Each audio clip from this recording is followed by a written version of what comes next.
So, welcome everyone to S'mores and Strategy. Jason and I have started this to inform others of things that we've been learning along our RV park journey. And so today we're excited to join you guys, and we really want this to be conversational. So perfect, Greg, that you were just jumping in and talking to us. It's not fun if we're presenting, but we do have a presentation because we like to share information that we've learned. So we'll be talking today about, oh, what is it? I'll share my screen. This is the fun part that happens after you close.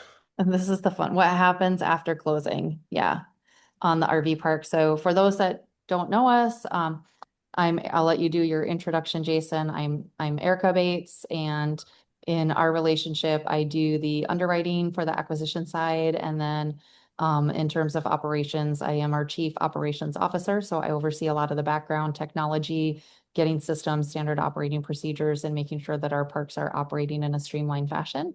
And Jason, why don't you do a little intro on yourself? Well, I mean, I could half joke and half be serious and say my job is to stay at Erica's way so things get done right. But in all joking aside, we do complement each other. So my superpower is building relationships with sellers, building relationships with park goers, and just making people feel like they're part of something bigger than themselves.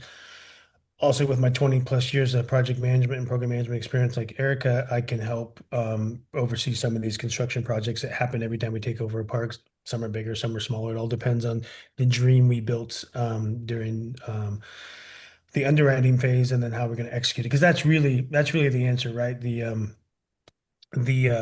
underwriting is the story we tell, and then the operations is, did we tell the right story? And that's basically what that relationship is.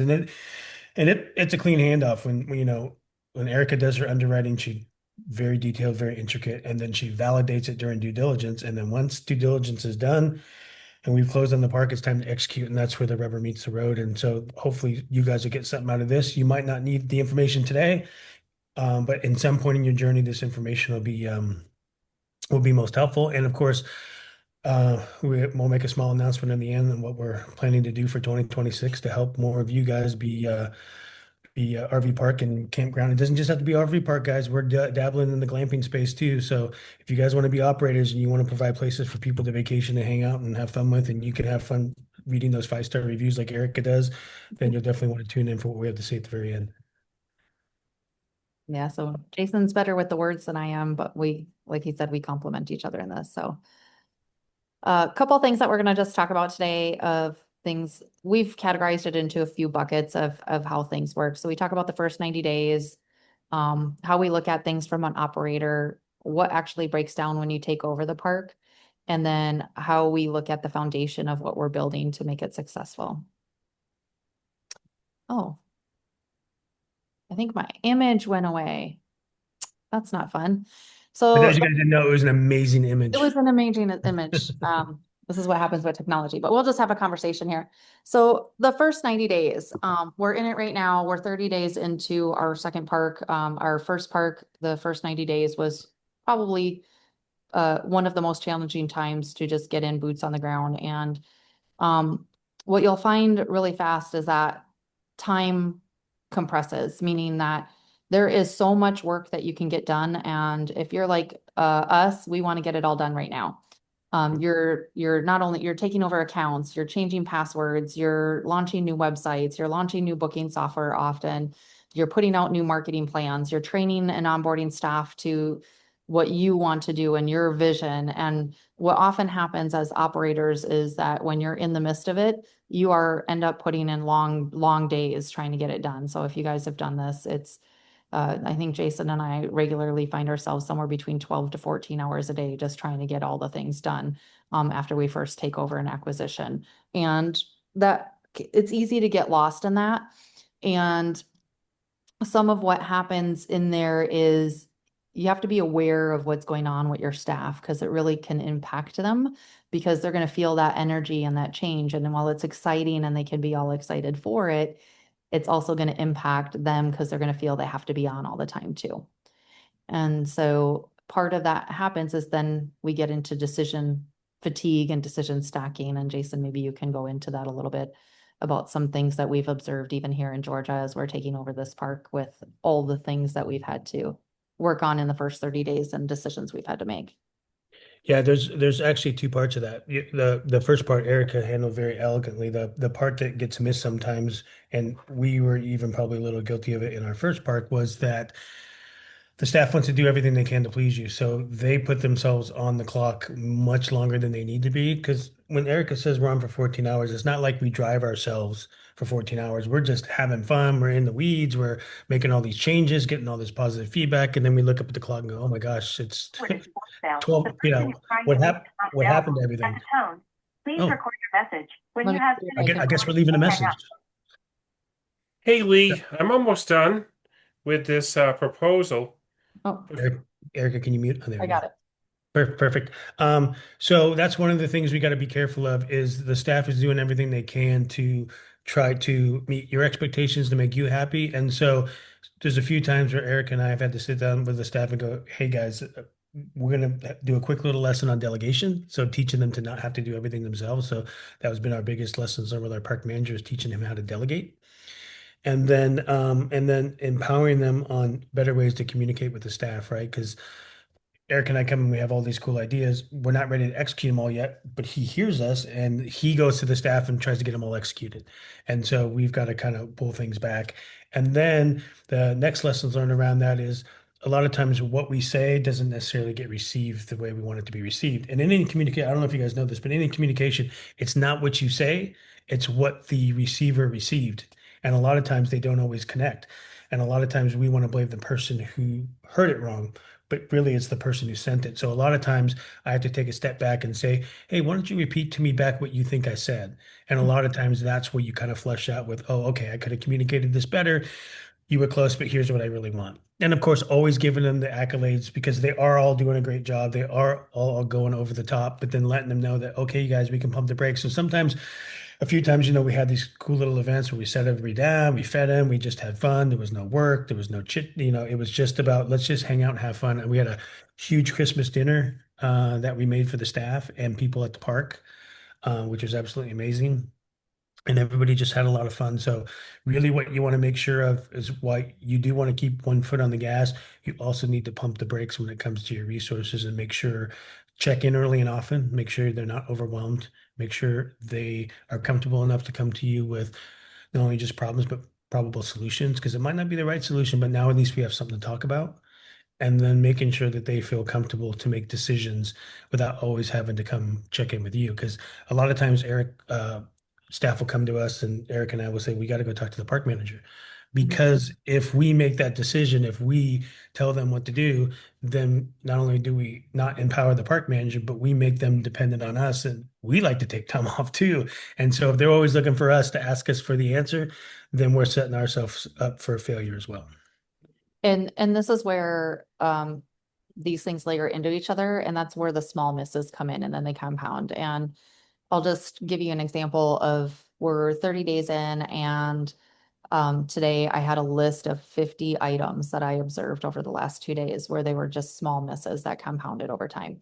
So little things like the cash drawer not being counted out every night at the end of the shift.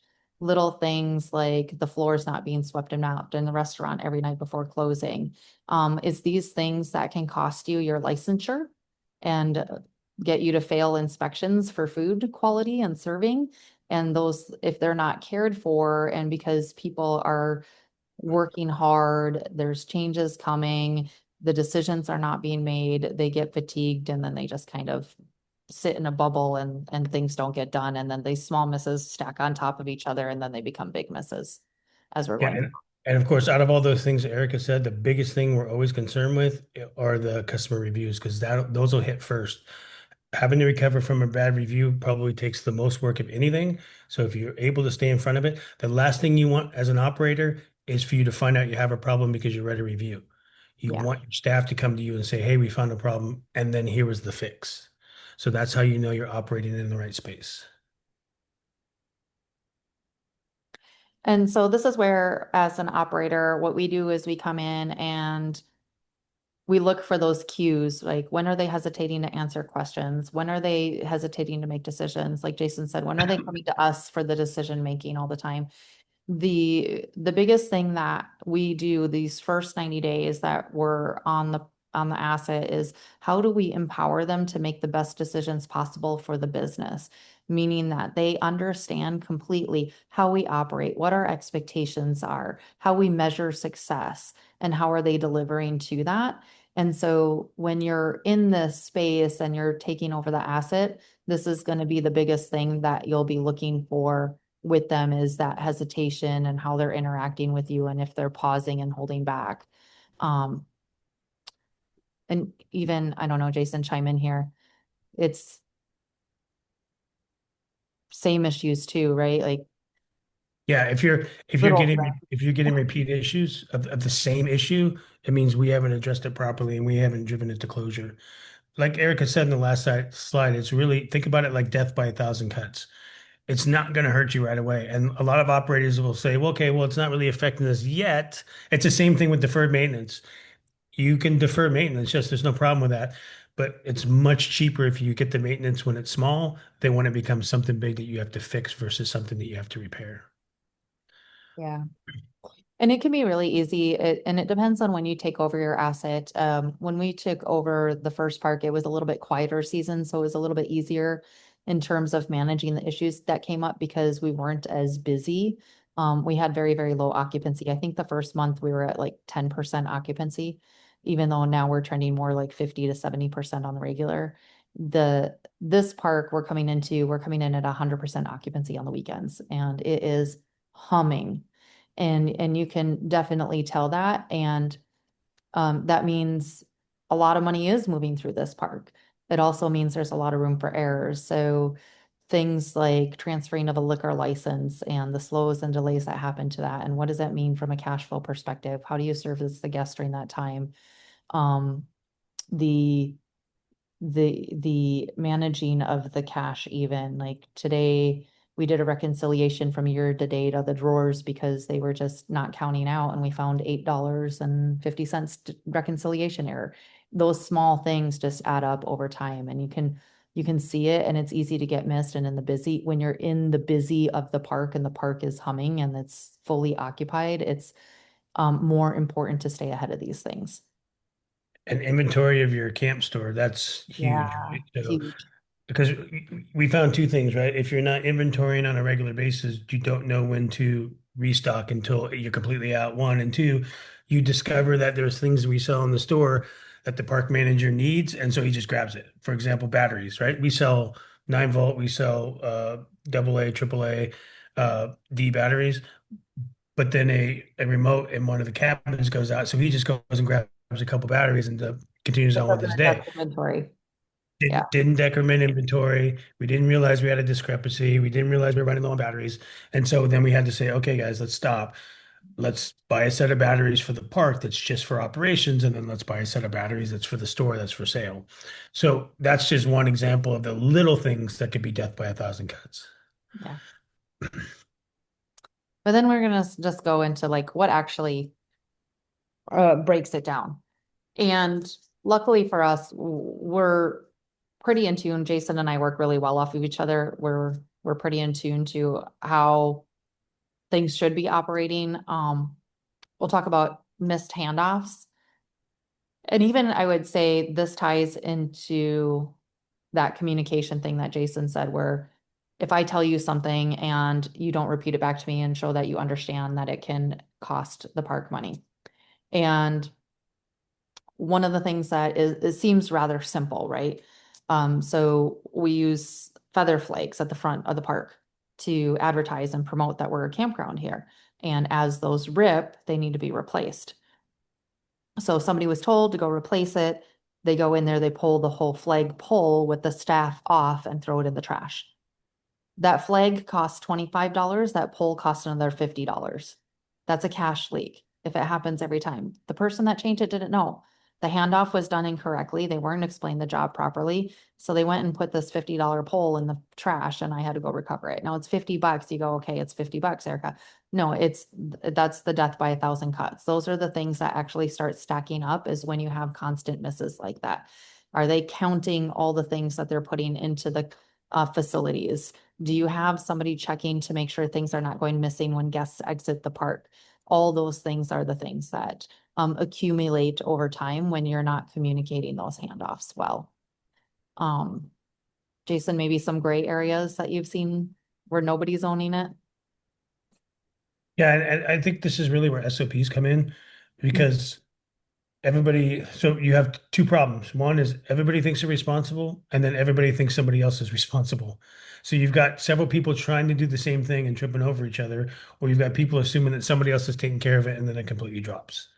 And that's not on them, that's on us as operators, right? And so Erica keeps talking about the first 30 days. That's your watch and see time. That's you're watching how things operate. Your job is not to change a darn thing. You want to see how they operate busy on the weekends. You want to see how they operate not so busy during the week. You want to see how they operate under stress. You want to see how they operate when things are going great.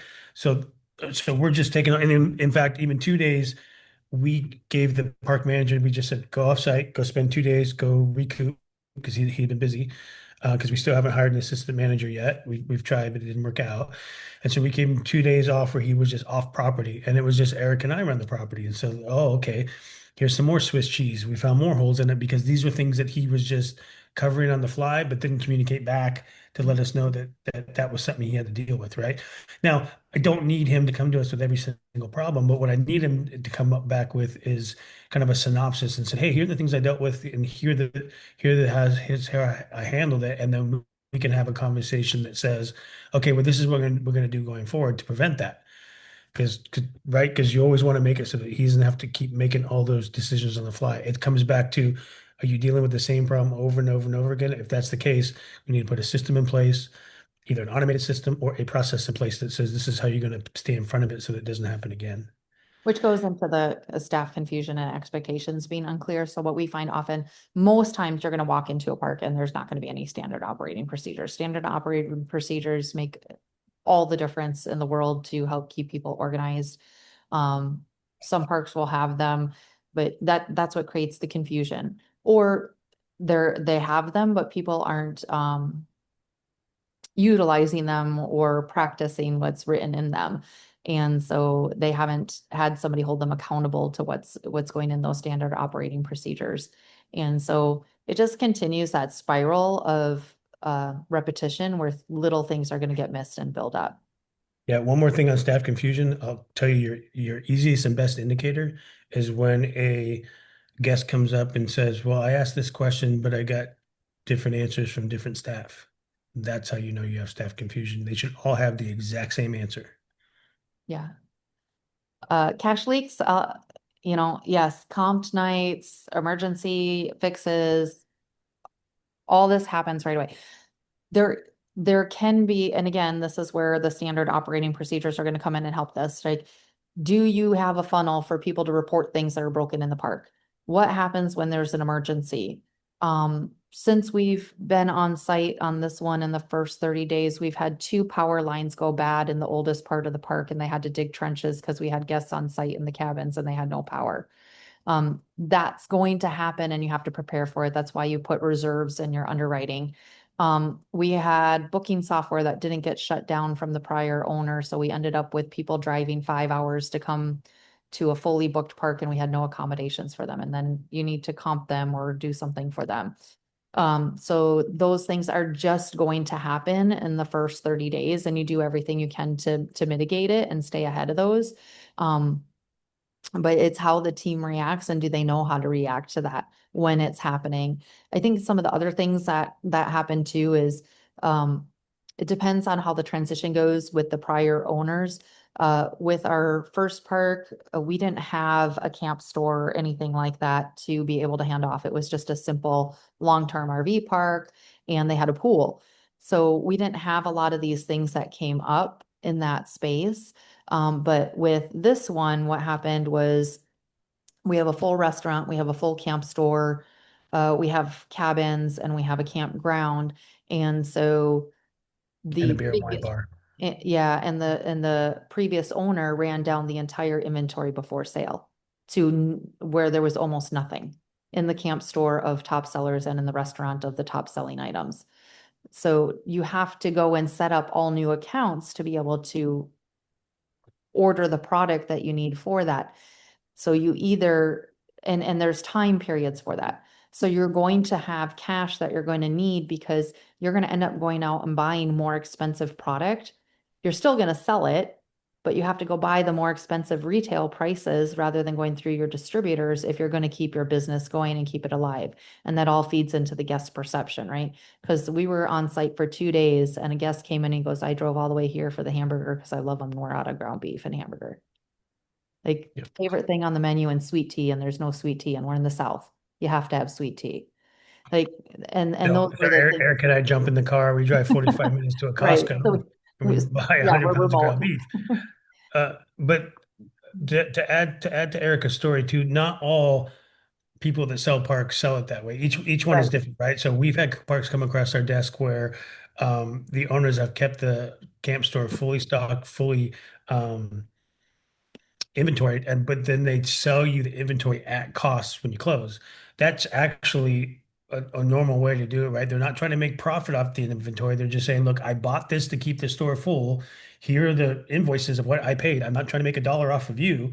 Your job is to make the dollar off of the guest. And so I just want to be paid back for this inventory.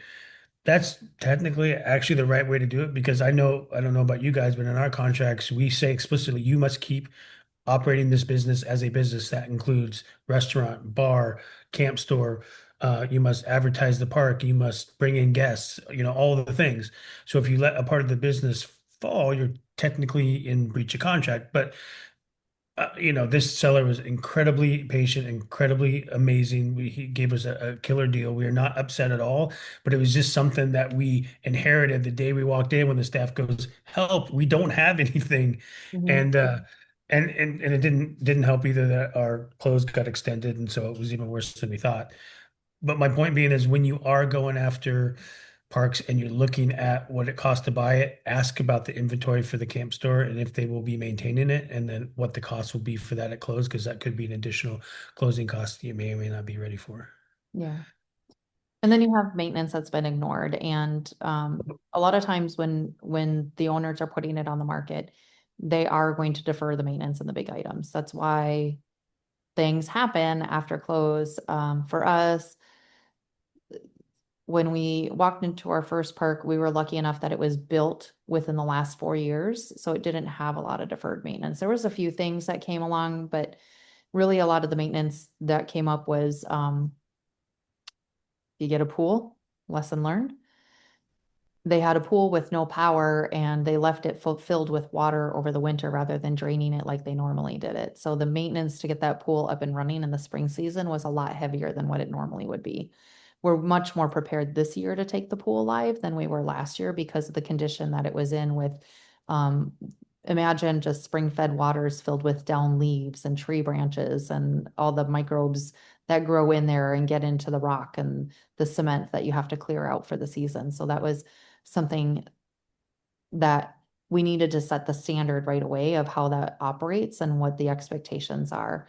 And it's the same as we're walking into the one in Georgia. We came into a lot of deferred maintenance where simple thing, I call it like the sometimes to me it's like when you're in college and you're kind of broke and you just daisy chain everything, fix it, you just put those band-aids on it. We found a lot of band-aids, and thankfully for us, when we came in, we took a lot of those band-aids, ripped them off, and we put in solid solutions. And the staff came back and they were just so excited that we did it and we took care of it and we're leveling up the expectations of how we maintain the park. And so they're all on board. But it gets frustrating for them. And that was what we heard when we walked into this park. They're like, we wanted to fix the tractor, but we weren't allowed to buy a $50 carburetor to get it going. Those little things that just matters to them and makes their jobs easier too. And Jason's favorite topic is next about reporting. Yeah, I mean, because if you guys think about it, you can't fix what you don't track, and if you don't track it, you don't know if it's broke. But I don't want to be so negative. You also don't know how well it's doing either, right? Because at the end of the day, especially if you have investors involved, you want to be able to say how well you're doing, how well a process is working, how well I mean, because one of the things Erica did over the weekend is she just went in and changed the whole pricing strategy of the store.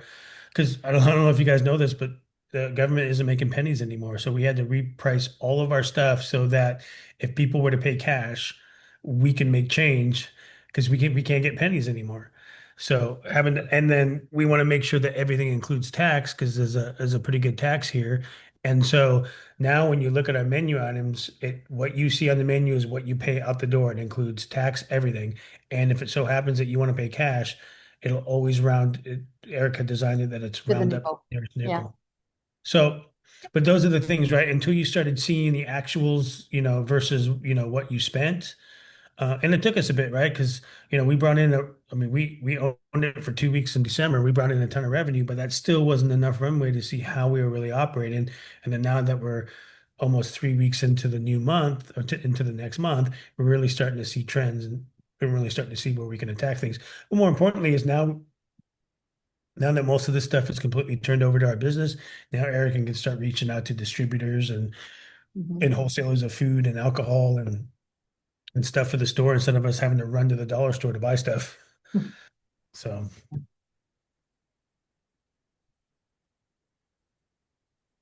And then the last couple things that we noticed is temporary decisions become default. And that's an important caveat that Jason said about just running to the store is where we're working really hard right now is how do you be planful with decisions? A default behavior that we've noticed is it's easy to run to the store and grab thing if I forget to order it, especially when you have a restaurant on site.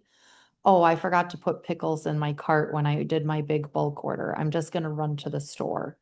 Well, all those little things just build up over time and it becomes a default mechanism that they don't have to be accountable to doing what they need to do to be able to move things forward.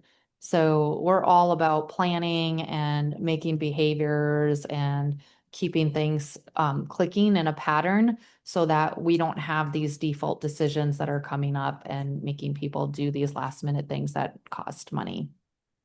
yeah, what's another thing we discovered, Erica, was the park manager was just going out spending his money buying stuff for the Yeah. business. And then now we're chasing him down for receipts so that we can claim it in our expenses for the accounting, but also so we can pay him back because it's not his job to put his own money into this business. I mean, we love him. He wants to do the right thing, keep things moving forward, but we've designed it so you should never have to use your own money to buy what you need for this business. Right. And even on our first park, there was things that were happening. Like the maintenance had a hard time keeping up with the amount of maintenance that was required for landscaping during the summer season. And so instead of having a conversation, there was things that happened where it started becoming a default where you would just focus on one area of the park and weed whip, and then the rest of it would become overgrown. And so it was us being on site that helped us understand that and work to come up with a solution and a pattern of how we recognize this and how we make it better. And all of that feeds into the guest experience and how we do that. And during this time, it's also easy to make emotional decisions because you're tired, you're working, you're putting a lot of energy into this. And so it's easier to make an emotional decision than it is to look at a factual decision based on ROI.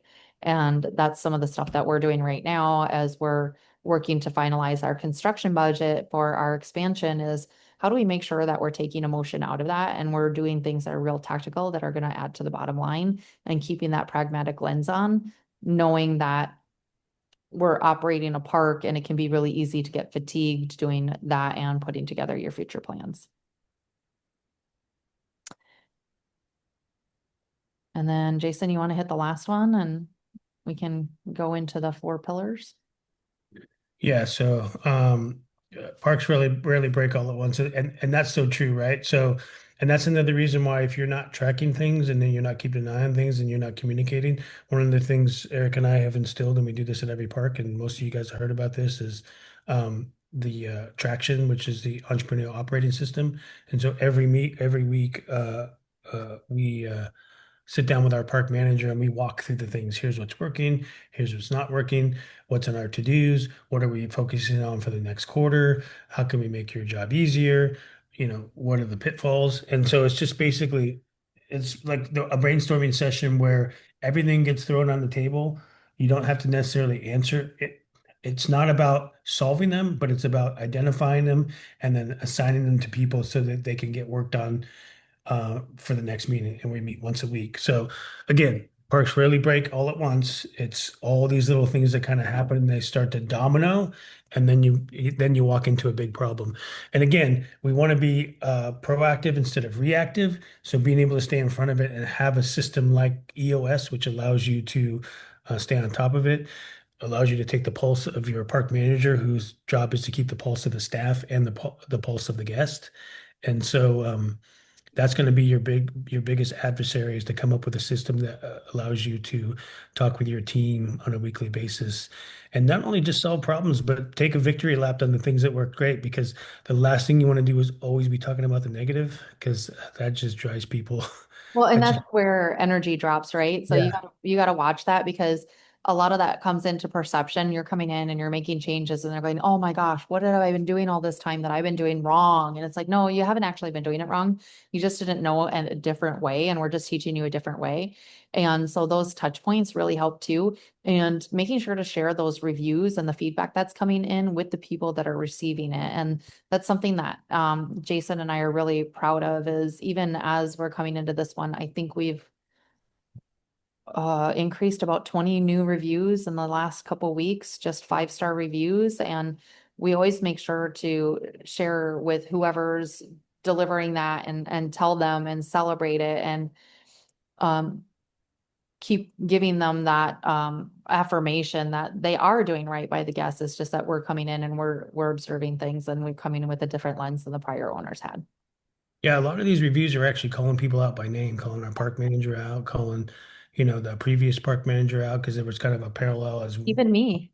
yeah, even Erica got a shout out. So the point is making sure that we share those because we do have a VA that answers every single review, Mhm. calls the person by name and thanks them and gives feedback.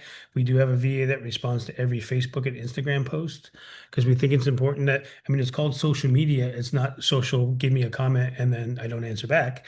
So it's about being social. So we like to answer back. If Eric and I are available, our park manager has that stuff on his phone. He can see in real time when someone says something. But just in case he gets wrapped up and busy, we have our VA who backs him up so that these people always get an answer. Because trust me, guest experience is not about how they feel when they're at your park, but how they feel every time they reach out to you, even if they've never been to your park. And that's huge. Which goes us into Jason's favorite foundation. And this is the 4 pillars of how we operate our parks. And you want to just keep going on that guest experience. This is where Jason shines. I'll be honest, this is how we balance each other. This is not where I necessarily like leaning in, but Jason really does. Yeah. So guest experience is key. We say it's the 4 pillars, but there are all interrelated, right? Um, look at people in staffing, right? If your people in staffing aren't right, your guest experience isn't going to be right. If your property and maintenance isn't up to par and people feel safe and secure and feel like they're having fun, guest experience is affected. If your money and metrics aren't in place, it means you're not forward looking at what can I do to make this a better place for people to want to bring their families. The best thing I hear is when someone's checking out is, oh my God, I'm going to tell my friends they drive by here all the time. That's the kind of stuff we want to hear. I'm going to tell my friends. Look at Harley Davidson. Those guys have been in the business of motorcycles for years. They're one of the top selling motorcycles. Do they make some of the best motorcycles? Absolutely not. There are some motorcycles they make that I think are just trash, but they've got the best of mouth, word of mouth advertising of any company on the planet. Heck, even Eric and I own a Harley. But it's part of a movement. It's part of being something greater than yourself. It's about the rider's experience. It's about the guest experience. And Harley Davidson knows that. And that's the kind of philosophy we want to do too, is we try to instill in every one of our um, staff, even our work campers that when you interact with a guest, did you leave them better than you found them? Mhm. Did you leave them feeling better? Did you answer their questions? Did you go above and beyond? Yeah, I hear my park manager all the time. Oh, you're looking for a great place to eat. You want to go to here, here, and here. Oh, you're looking for a great place to take your kids to go explore. You want to go here, here, and here. I mean, Mhm. it's just about how can I make whatever you're doing here now better. So, At our yes, park in Texas, like our other manager does the same thing. He's yep. constantly looking at how do I serve you better? And they come in with that it is that gratitude and the servitude attitude that they come in with. And having that in your park manager is so key to the success of your park.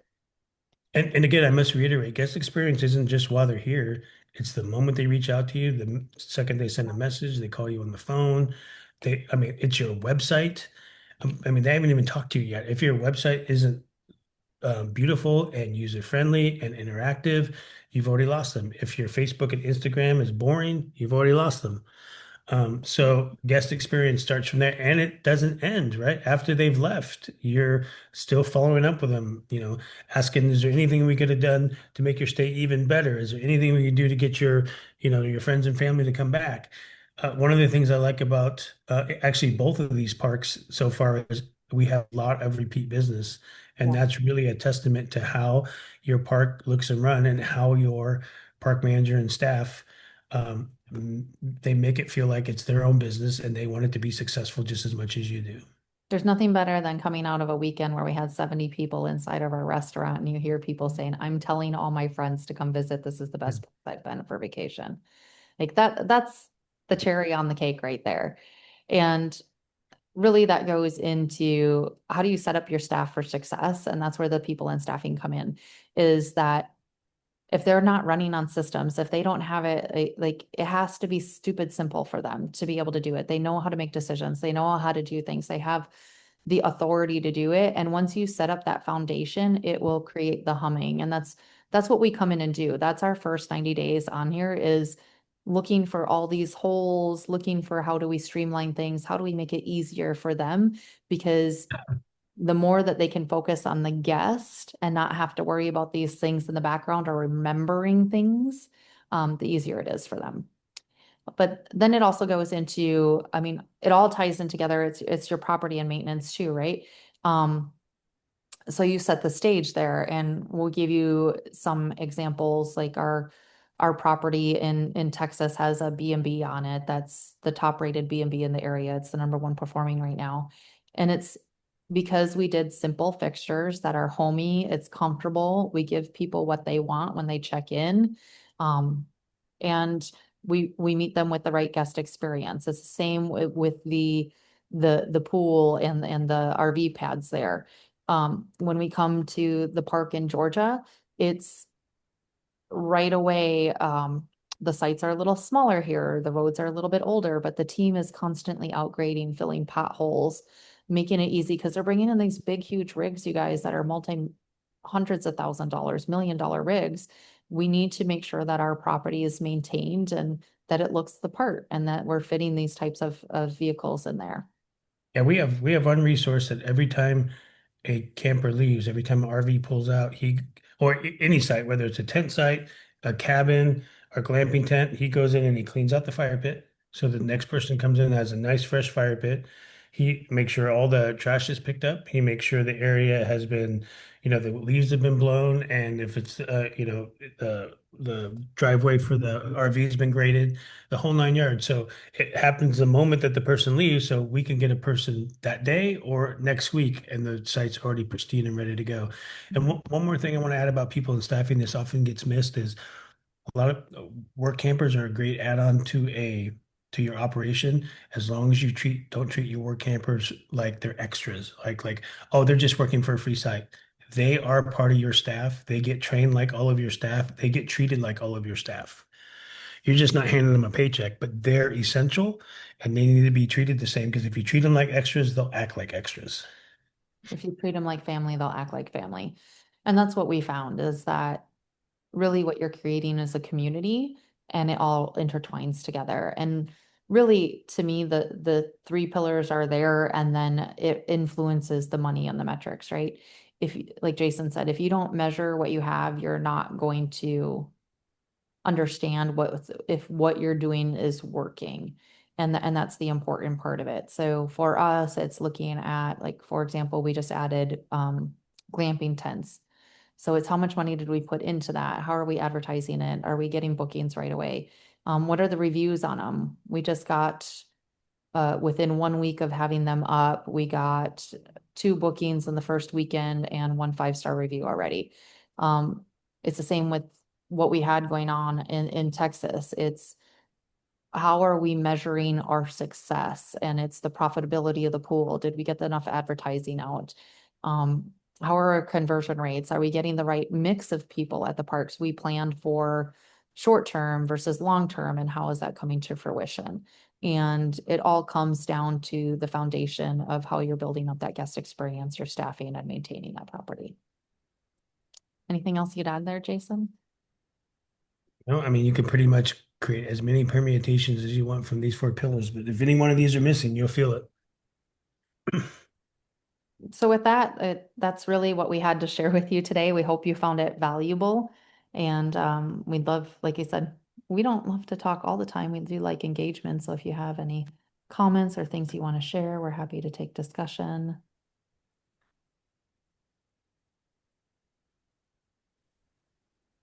Did you find the second one easier than the first one?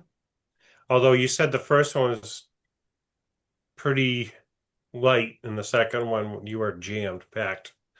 They're both different for different reasons. So even though we were light on guests when we first took over our Texas property, we were heavy on expansion immediately because we were adding 23 pads and converting a barn dominium into a rentable unit and then getting the pool ready. So that's what really occupied our time there, which thankfully we had it. Yeah, so to add to that, technically having it slow was our advantage, so we were able to push the pedal on construction. The coming into this park, the things that we knew to prepare for helped, which means at our first park, it took us, we closed in March and we didn't launch our website and new booking software until May. And that was troublesome in itself because we missed some opportunity there. Whereas we're 5 weeks in and ready to go live now on our booking software and our website. So those things become easier because you understand. There's different complexities with this one because of the restaurant and the bar. We didn't have that at the first one, so there's different learnings that came in with it. This one is, for me, a little bit easier because I'm not balancing a W-2 job with it this time. So before I had a job and this time I don't. So it's a little bit easier for me that way. We've also, I would say, Jason, we've learned to stand back and let the team do what they do best this time. Mhm. And we're more of a guiding hand rather than hands-on, whereas we walked into the first park and we had to be the manager because there was no manager. So Yeah. we were the manager for the first 60 days. Yeah. So it's I, just I would different. I Yeah. would tell you But that, Greg, I that's a think you're. great. Go ahead. No, I was just going to say that was a great question, but that's like asking us which one's our favorite kid. You No, I think technically can't answer that, but yeah, I get what you were asking though. Yeah. I'm just thinking from an experience point of Yeah. view. You Yeah. walk into your first one, and like it's like the first time you walk, right? Mhm. Just or the first time you ride a bike. Yeah. It's going to be easier the second time you get on the bike than it is the first time you get on the Right. bike. And I tell you, is you cross pollinate too. So when we didn't know anything about work campers until this park, and then we incorporated that at the first park. We put together a what we thought was a camp store in the first park, and then we got to this park and go, oh, okay, well, there's way more depth to a camp store than we thought. And so we were able to cross-pollinate that knowledge. Um, so we actually learned from both for different reasons, but they helped each other. Oh, sure. I mean, naturally, the more parks you have, the more experience you have, the more Yeah. the And more you integrate all of that right. into every park. And more importantly, so as you build parks, you also start moving into enterprise type software systems that help your other parks that you couldn't get that in your first park because it was like you really needed a Honda, but they were trying to sell you a Cadillac. But now that you have more than one park, now you need the Cadillac, but now it's cost effective because you have multiple parks. Right. Yeah. So Right. stuff like that. Right. Efficiency through scale. Yeah. Mhm. Sure. That all makes sense. Yeah. So that's It's another advantage is once you get your first part, start working diligently on your second part because it makes everything easier. Because then you can start cross-pollinating, you could share SOPs and you could improve from what you learn from one to the other. And you always, it's that always that constant, for those of you who have ever been in manufacturing, that DMAIC, that do loop where you're always constantly, you know, learning and then changing and then retesting and then learning. And so it's that circle that it just keeps working for you. Yeah. Well, you said, Erica, the last time we talked, you go, I just closed on my second one and 2 weeks ago, and now I'm working on my third one. I'm like, you barely get your feet wet in the second one. We're always working on the next one. Ah, I know. It takes time. That's right. So we are looking for the next one, of course, and we Of have course. I expect we'll be closing on one March, April is what I would target for Yeah. the next No, one. I'm just kidding with you. Yeah. But it's It's like people would ask Tom Brady, what's your favorite Super Bowl? He goes, the next one, the Yeah, next one. true, yeah. right? And it is true, and it's for different reasons. It is like our first park is very quiet, except for during the summer and the pool season. So it's a different vibe. Whereas we came in this one and it's a party park. Yeah. Like Yeah, we people hang out, they drink, they are out, they live bonfires everywhere. music, bonfires. Like it's different. It's just a completely different park. We had live music on New Year's Eve, and the park sold out. And even people that weren't staying at the park came to hang out by the campfires and drink and listen to music. So it was incredible. The this last weekend, the outgoing park manager got married, but then everybody that came to the wedding stayed at the park. So we sold out for that weekend for that. It's just been incredible. But like Erica said, it's just one event after the other. Another thing we learned about this park is events. So there's a lot of people that do camping events.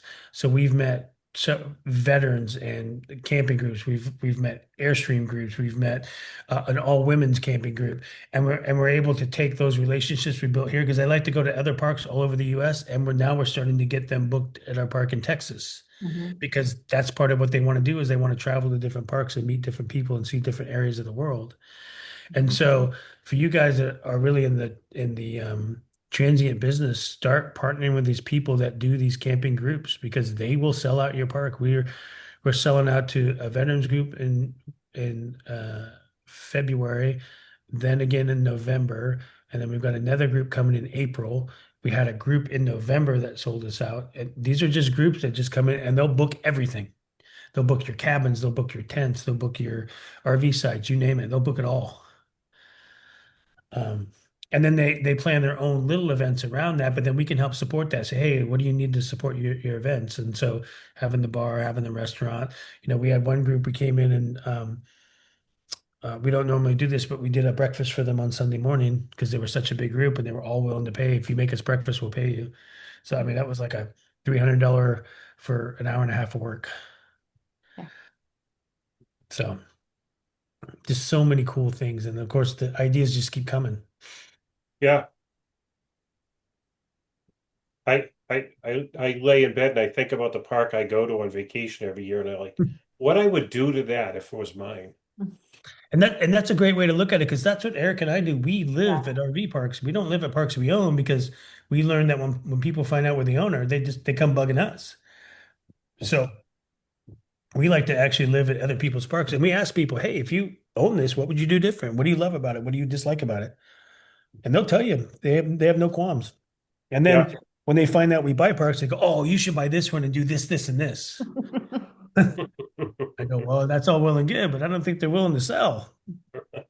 People have no problem spending your money when you own a park. They'll tell you Yeah, everything you need exactly.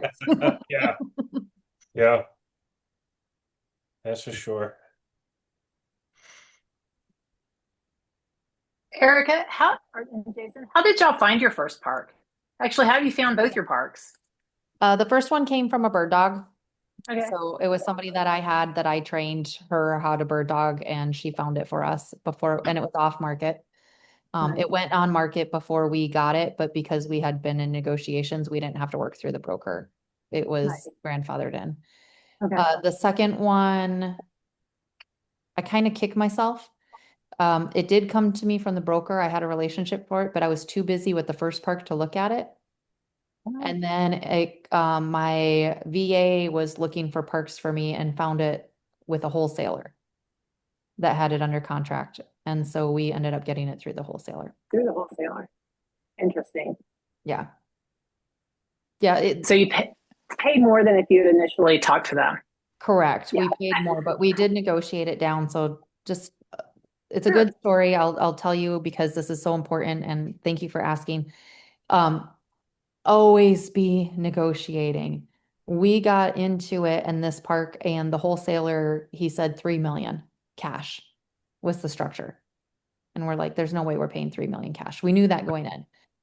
The We math, the math didn't even line up to the 3 math million. didn't line up, but we got into the financials and we built a relationship with the seller because we came on site and we found out he was taking a $750,000 acquisition fee.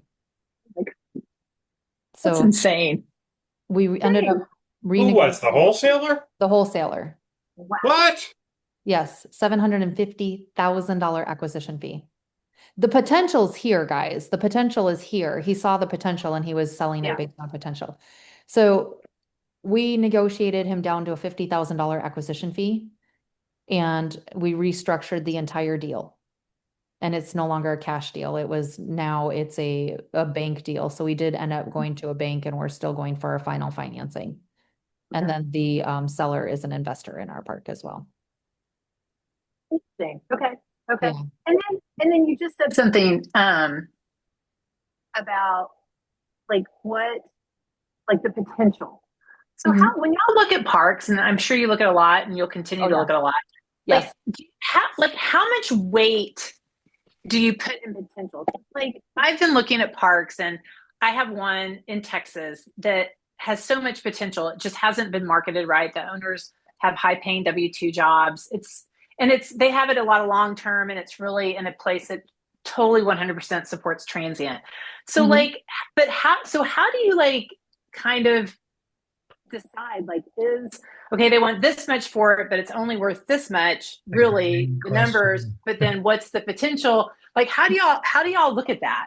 Yeah, so for us, we buy on performance, not performa, Okay. but we decide to buy based on performa. Does Okay. that make sense? Because for us, it's not worth us to get into a park. So for example, I can get a park in Texas anywhere. And is Texas your market? So we look at Texas, Tennessee, Arkansas, but yeah. Okay. Texas is one of my big markets too, so it's an easy one to talk about because you'll relate to this and you'll see it. That's great because I'm from there and I'm actually calling on a lot of parks there. So Okay. yeah. So a lot of man camps, right? Oh yeah. Yeah. And you get into them and I've been getting a lot of them in Pleasanton lately. You might have been too. Pleasanton is a great area. Okay. But it's all oil workers, line Sure. workers, all that kind of stuff. So they're man camp parks. That industry is not booming there anymore. It's steady, it's stable. It's not projected to grow. They're not bringing in more workers. So what parks see is what they're going to continue to see. There's no expected growth there. So for me, if I'm looking at a park there, you're going to buy it between a 10 and a 13% cap rate, probably, but then you're going to have no upside. So then Okay. your returns are going to be smaller. Right. So what we're looking for is we're looking for opportunity. So why we bought in Texas was because there was no advertising, barely any marketing. They had a website that looked very dated, had an 80s vibe, even though it was a newer park. It was just an older couple working it. They were afraid to make it grow, and it had the opportunity to be a destination. Yeah, and So they were living in the barndominium, so that wasn't even a cash that flowing wasn't a asset revenue for stream. them. So we had the opportunity to take it from where it is to grow it to something that is much, much bigger. The reason we took the Georgia one is because even though he's booking out 100%, we still have room to develop. So this is a development plan. Okay. We're adding Gotcha. 6 glamping domes, 4 cabins, 4 glamping tents, and 14 RV pads. And because we have the opportunity and the land to do that, as soon as we get the financing to do that, the demand is also here. We're located out of the largest freshwater swamp in all of America. It already gets 500,000 visitors annually. Our accommodations, such as our cabins, book out 100% every single weekend because there is no lodging here. Oh, And so interesting. we know that if we add lodging, that it will book out because the demand is so strong. And Sure. so that's why we bought here. And it's going through an UNESCO certification, which means it'll be globally recognized, which means they'll now get 1 million visitors annually. And they all pass by our front door. So that's the things that we're looking for when we look at parks. I'm very picky about them that way, where it has to have some cash flow when we walk into it, and it has to have the potential to exponentially grow that cash flow because of what it has offers something that the public wants. Okay. That makes sense. Yeah. So to short that up, the Texas park was a marketing play. This Mhm. park's an expansion play with Okay. with marketing peppering With in there marketing. because Okay. they got a ton of word of mouth, but we're gonna 10x that with the Yeah. social and the marketing. Ton of word of mouth, virtually no Facebook, virtually no Instagram here. And a website that if you guys want to look at it, you can. It's interesting. But they were also voted #1 campground by CampSpot last year or the year before, so they had some notoriety already in place that way. Yeah. Interesting. Okay. Yeah. Thank you. That was super helpful. Yeah, you're welcome. What do you look for in your parks? Well, I just started looking at parks about 2 or 3 months ago. Okay. So I'm still trying to figure all that out, but we're looking for parks that are more definitely not big resort style, more like getting back to nature, family oriented. And I'd like expansion opportunity. We've Yeah. come across a lot that have expansion opportunity, but they're basing their price on what could be. Mhm. And that's where it gets really tricky, right? It's like, okay, but that's not where it is right now. Right. Yeah, and that's a great point. And so and that's and I've actually pushed back on sellers in this because it's normal, and I think it's because brokers push it too. But then my response is, well, you didn't get the part to that level, so what makes you think I can? And then that at least opens the door to dialogue and said, look, I see the potential. I agree with you. Your vision is actually our vision. But again, if I don't buy it cash flowing in day one, then I can't service the debt and then I can't pay you. And so we've got to meet somewhere in the middle. And that's really why this deal here was so well, because the seller understood that. The seller said, okay, I get it. I've got to make it so that you guys can service the debt and grow. Right. And so just because the reason why I'm telling you guys is just because a wholesaler has another contract doesn't mean you're locked in with what the wholesaler did, because I promise you 9 times out of 10, most wholesalers don't understand RV parks and didn't structure it right anyways. And and you either have to renegotiate it or the contract's gonna fall out. So which is kind of the case on this one. Yeah. Uh, but the point being is it's okay to have that conversation. And it's okay to be direct. Say, look, I get it. I see the potential, but I can't make that potential on day one. I need at least 18 to 24 months runway to do it. That's why we were able to negotiate this one with 24 months, no payments. Mhm. Because we Okay. needed, So that was another question. Like if you can structure it right and you think there's a ton of potential, if the seller is willing to do something like that, like take a down payment and then do no payments for 24 months to get you to get the park performing, like that's something that y'all look at. Yeah, absolutely. 100%, It's within 100%. reason, right? It's within reason. So I'm not gonna pay 3 million on a park that's worth 1 million, right? There's boundaries there. We had that happen to us once where we had gotten a park under contract for 5.6 million and found out that the real value, because they misstated the gross income by 900,000. So the real value ended up being about 1 million, 1.2 million on it.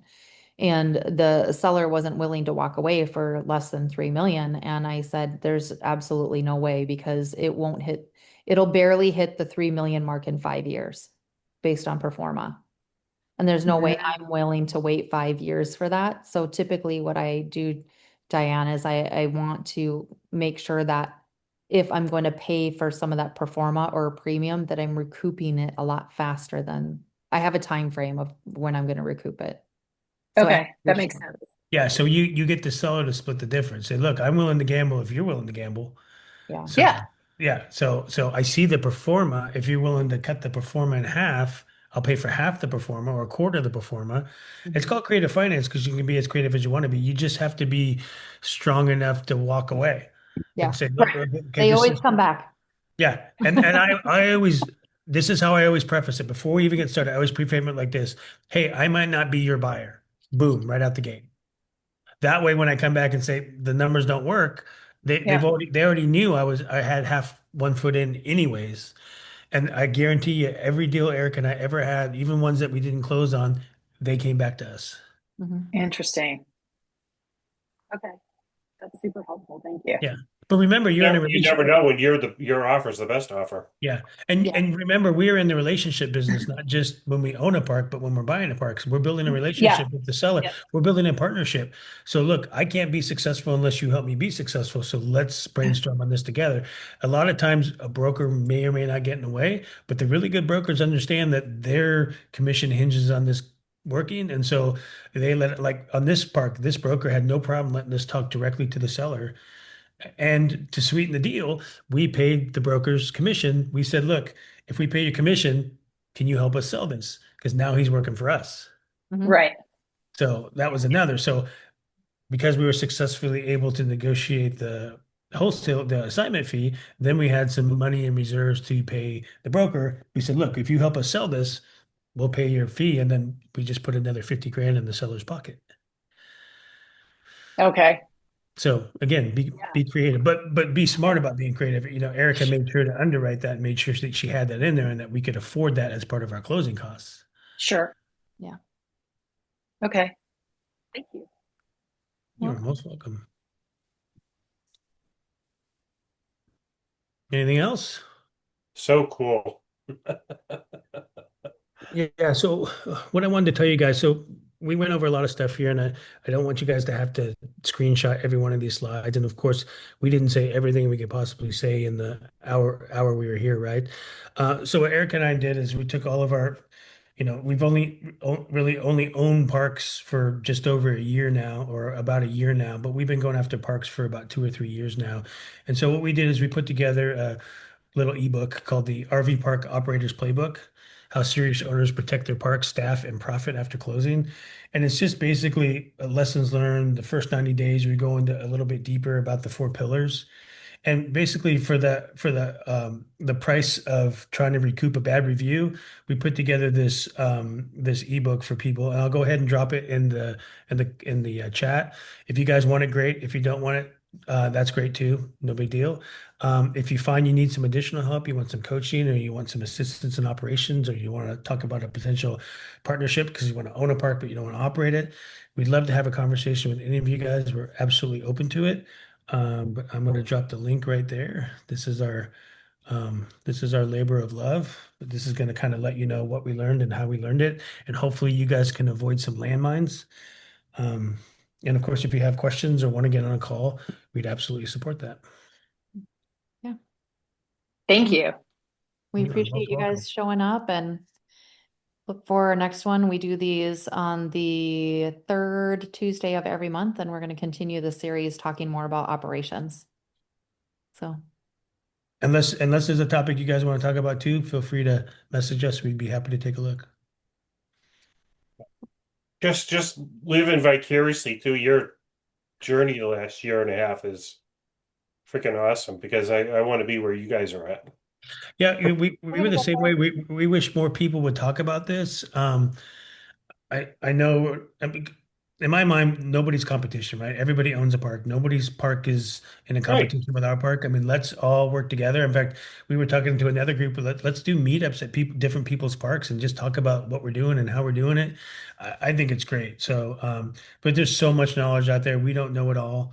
I wouldn't call us absolute experts, but we have learned so much. We've learned so much in the deals that didn't work. We learned a ton on the deals that did work, and we're learning as we continue learning as we go. Um, I like to say you can get a 4-year degree, or you could mirror somebody and get it in a quarter of the time, right? And so that's what we want to do, is be able to provide ways for people to either learn from us or partner with us or just avoid the pitfalls. So our first step is this ebook, and hopefully this helps you guys out. And if you guys want to dig deeper, we'd be happy to. If this solves your problem, perfect. I got a degree in the University of Hard Knocks a long time ago. Yeah, me too. But I still got a bachelor's and a master's degree too. So I just didn't. No, it was awesome. Yeah, you'll be there, Greg. The biggest thing is putting yourself around people that are doing it, right? You're That's asking Oh all the right, yeah, you're yeah. I asking all mean, the right it's questions. you know, and we've seen each other in other groups, and those, they're all good people. Like you said, Jason, all good people. Yeah. Mhm. Everybody's. That's one thing I've learned in commercial real estate in about the 2.5 years I've been doing it. I'm in 5 multifamily syndications. Okay. Nice. So, but they're not paying what I thought they would, and it seems like our RV parks is a much more lucrative path to travel.